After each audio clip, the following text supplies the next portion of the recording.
she talk a black and no longer in the restroom, so it's a little lighter.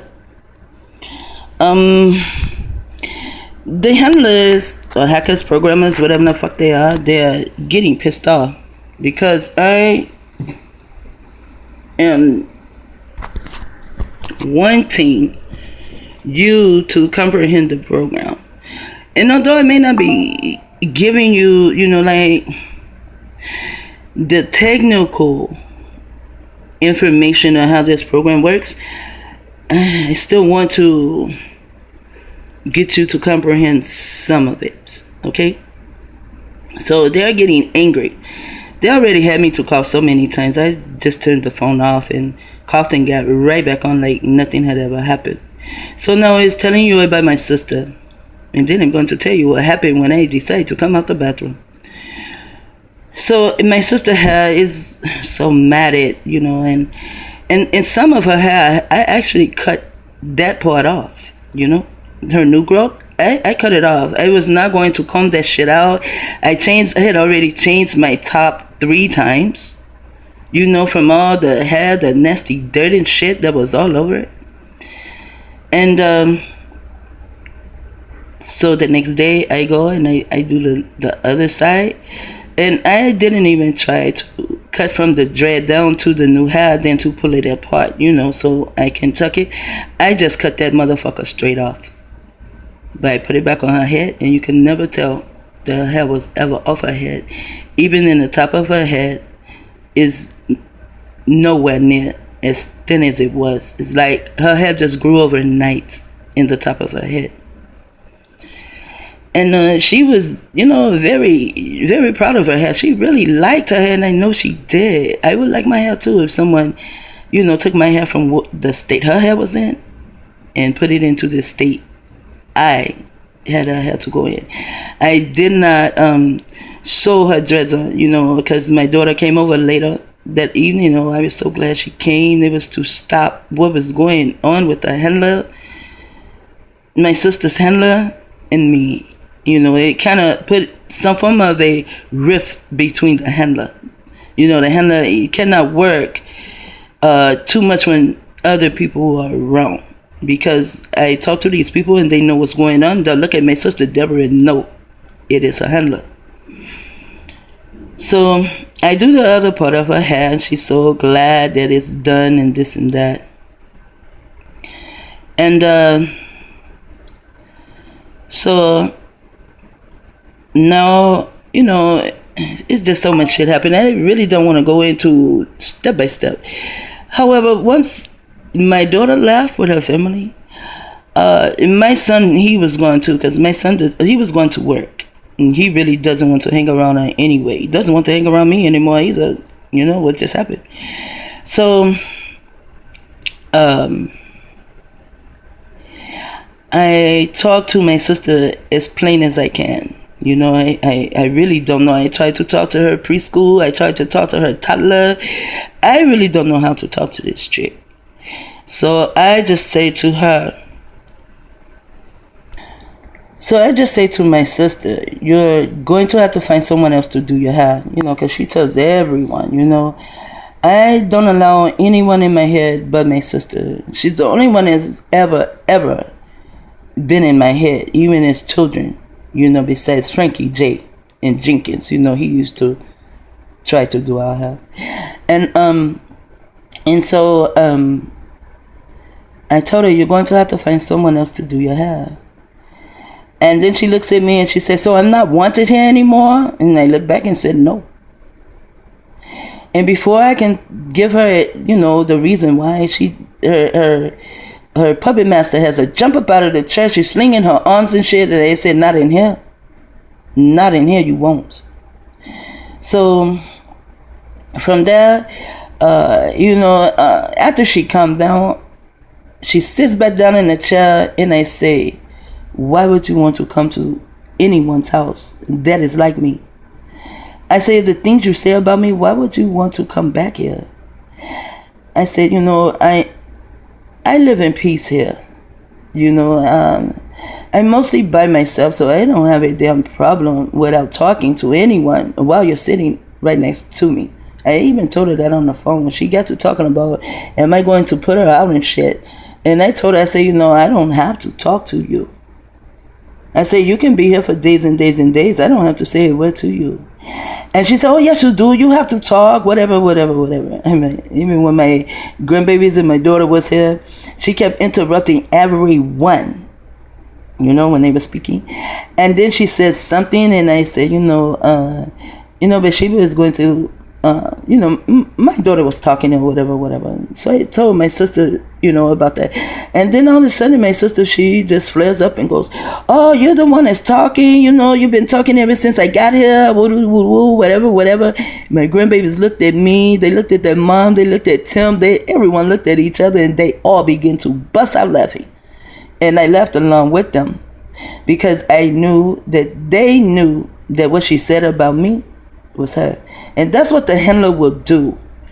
The handler will, it's like it mirrors itself, or it tries to mirror itself to the one that they don't like, So after she sat down, I said, why would you want to be around someone like me? And when my son comes back, I'm going to tell him the same thing. I'm not understanding why you want to be around someone like me. Since my sister thinks I'm this and that, I even told her, I say, you have even come into my apartment once and called me a narcissist. She said, because you are a narcissist, and I just put my headset back in. I don't have to hear that shit. I could have put her ass out in the street, in the graveyard, because that's where we live. This is a fucking graveyard. Everybody out there, they're all dead. They have nothing to do, never. They're always hanging out in front of the building. Some people hang out in front of the building. They get paid. It's their job to do so. Anyways, so after I say, I sit here alone a lot by myself. Even when my son's here, I'm still alone. He's either on his phone or playing a game or watching pink people on TV. On his TV, but, like through the internet. He's still watching pink people, He's never interested in anything I say either, because he is also programmed by the handlers. So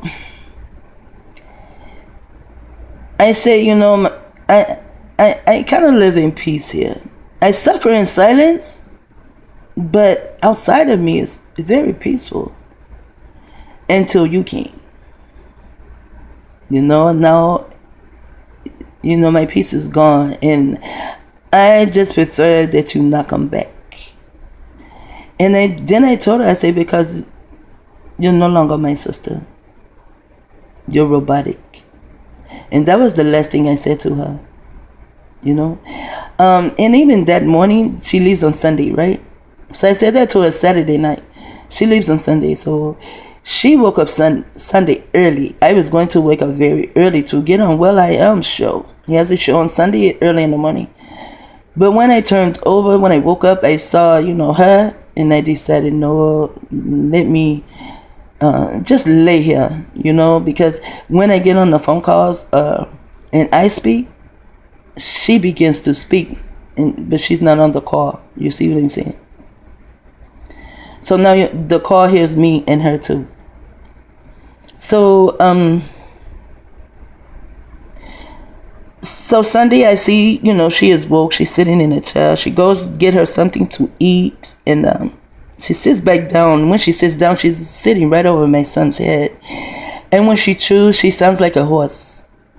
I said something to her too about her eating.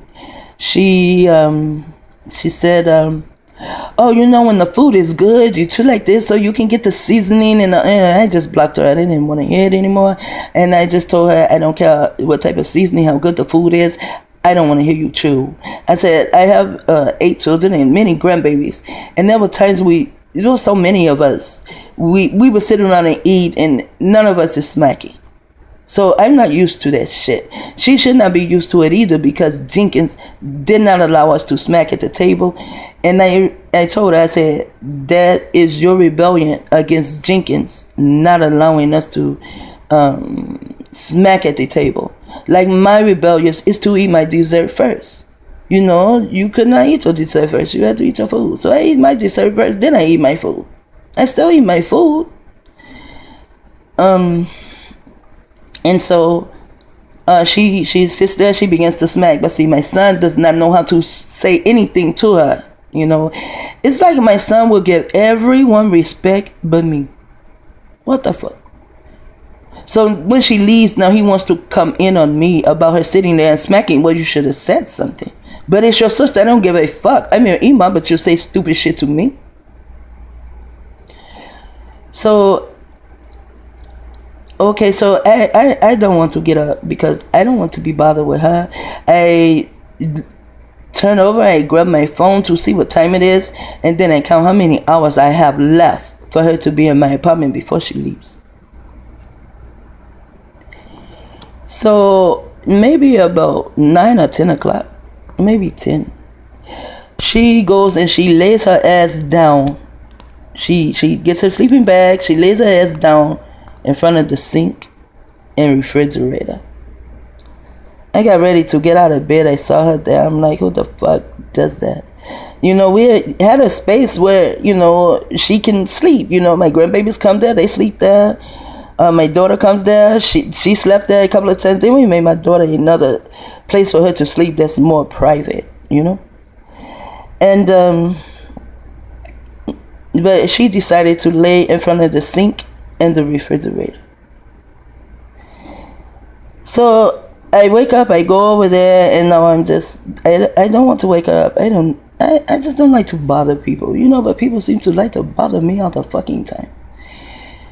So I go, like to bend over her to lean on the sink because I'm going to make my coffee, Without my coffee, I'm like,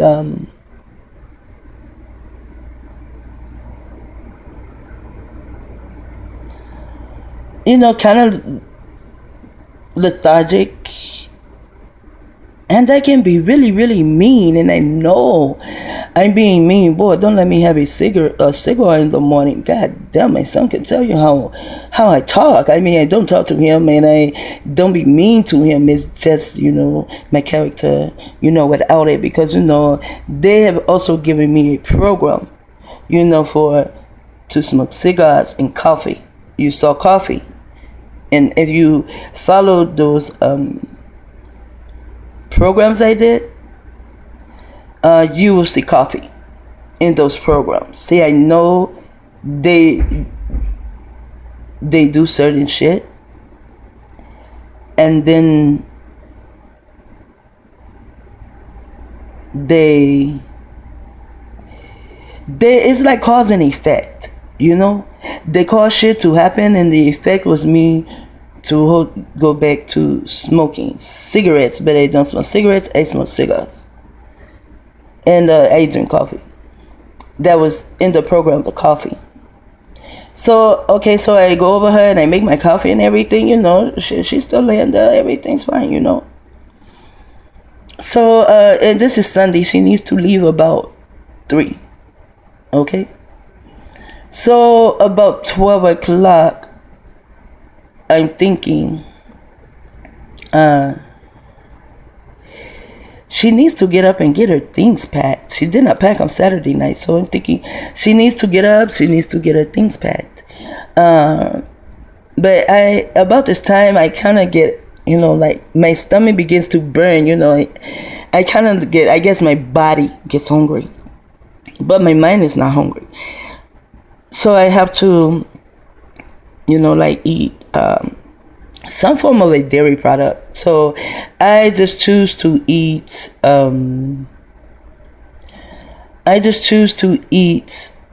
yogurt. It seems to soothe my stomach.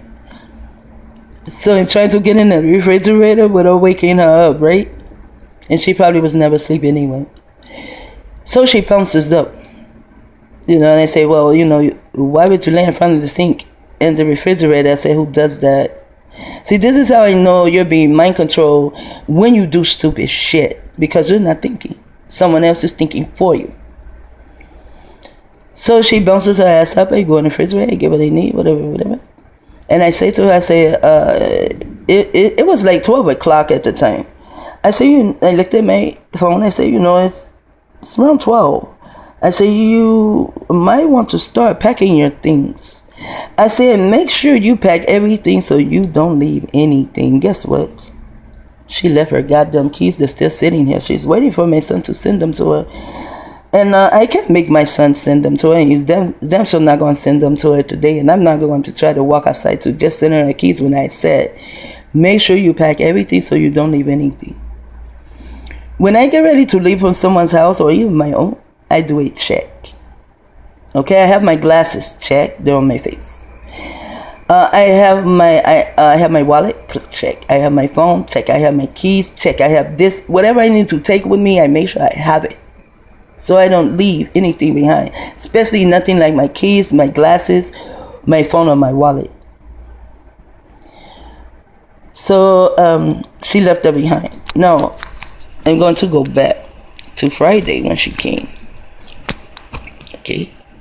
She comes in Friday, you know, of course I give her a hug. I'm very glad to see my sister, you know. And I give her a hug. She comes in, she sits down, we talk for a while. Well, she stood up and we talked for a while. So I spy these chips my son bought for me. You know, I mean, I probably had them longer than a week. I don't like to eat all my shit in one setting.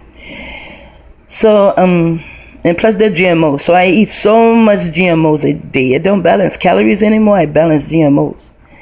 So, she asked if she can have them. There's some kind of avocado chips. So she asked if she can have some, and I said, sure. So I give them to her, and instead of her getting a bowl or a plate and pouring them in there, she just stuck her hand right down in them. Now, she had been on a train and the trolley to get here. She has not washed her hands. She just stuck her hand in my chips.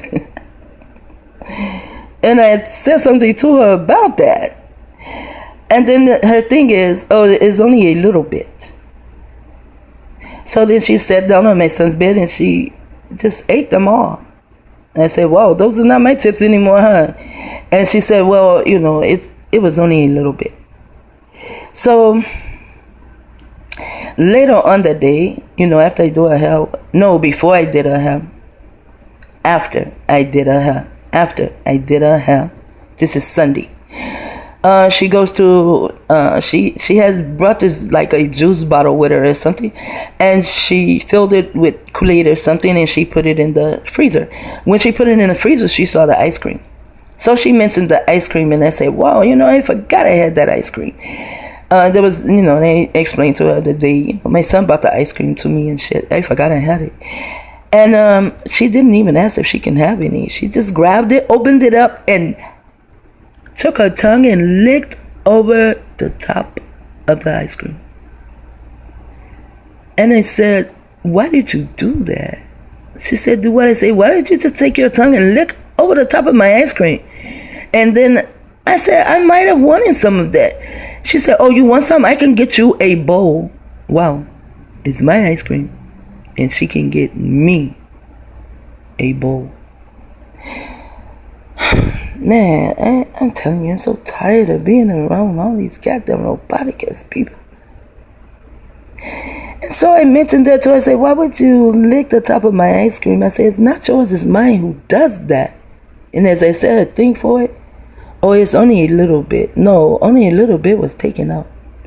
So she grabs a spoon. She comes sit down on my son's bed. I can see the ice cream still on the top. You know, I ate from like off the sides, you know. And I only ate off it once. I only took a couple of spoons off of it because when my son brought it back, I was asleep. But he woke me up. He gave it to me with a spoon. I did not ask him to bring it. I just told him I wanted some. So I ate a little bit of it. And I told him, I said, I'm too sleepy to eat it. And he put it in the freezer for me. And I forgot it was there. And she licked on it. Then she wanted some bread. You know, she had bought a jar of peanut butter with her. She just eats straight out the jar, you know. I do that every blue moon too. We used to do that when we were younger. We buy our own jar of peanut butter and we eat it. So, and she sounds like a fucking dog eating the shit. So I said, you know, there's jelly in the refrigerator and there's bread. So she pulls the jelly out the refrigerator and She goes to look for the bread, but she's so short, she can't see the bread up in the cabinet. And where my son had it, I'm too short to see it too, so I didn't see it either. But there was some butt bread there. You know, the butts of the bread. And so I didn't know this at the time, before she even goes to look for the bread. So she gets up to look for the bread. I say, wash your hands before you stick your hands in the bread.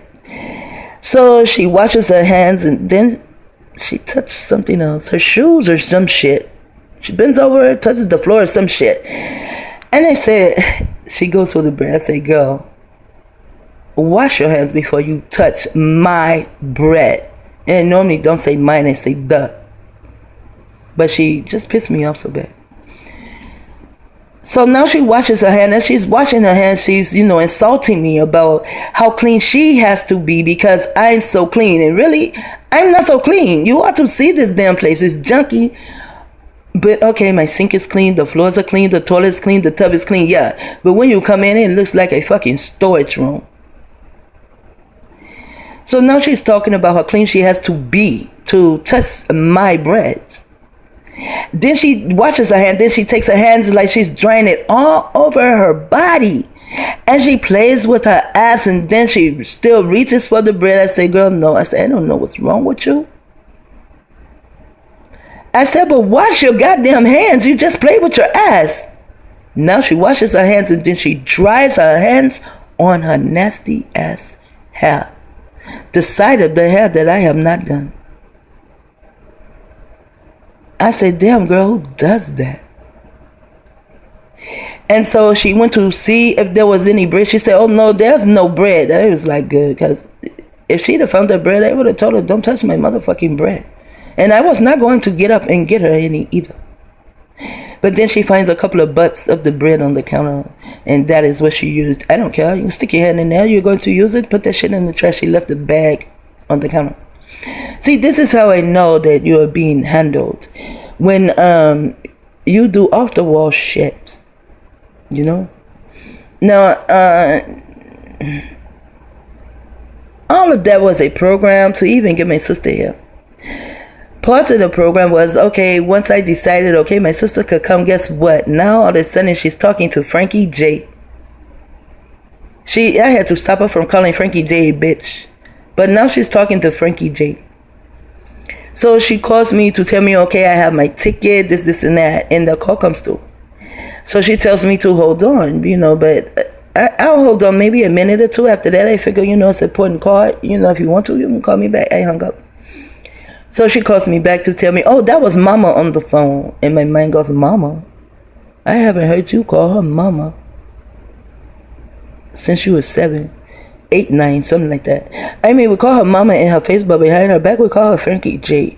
And we didn't call her Frankie J to be mean or anything. It's just like to tease, We call her Frankie J. Now she is Mama to her. So she comes here and she tells me that, oh yeah, the night I was on the phone with you. Well, Mama called. She said she was calling me so she can get a laugh. I said, yeah, she'll call you to get a laugh. I'm too fucking serious for her to call. She's not going to get any laughter here. And she said, yeah, that's right, because you're this and you're that and you're serious. I said, yes, that's my name, but serious minded. So I am my name. My name is me. Oh, that's not your name, this, that, and another. And I just told her to set her burnt leg ass up. Because I got so tired of her, I said, just shut your burnt leg ass up. And when we were younger, see, I could have really got to her, I didn't know. Because when we were younger, she had been burnt. And she was just, like what she does now. I don't know, she seems to need to upstage me or something. Or put me down. And so I made up this song. And it goes, burning legs, doom, doom, doom, doom, doom, burning legs, doom, doom, doom, doom, doom. And we called her Burning Fife, not Barney Fife, Burning Fife. I made these names up. You want to be so mean to me, I'll be mean to you. If we go outside, she fucks with me, I go, burning legs, doom, doom, and other children say it too. And that was my handler also. I know that was mean as fuck, but I could have did it again, but I did not. So that's the program with my sister, and now I'm going to come back and tell you what happened when I asked my son to leave out the room. My son has a handler And my son's handlers are always younger than him. And this handler, he is a mixed breed. A breed because he is pink. He is a pink man. And he always makes sure he tells me he is a Mexican. And I know how Mexicans can take shit off of them and put it on you. So I'm going to come back with my son. Shit talking like he wrote.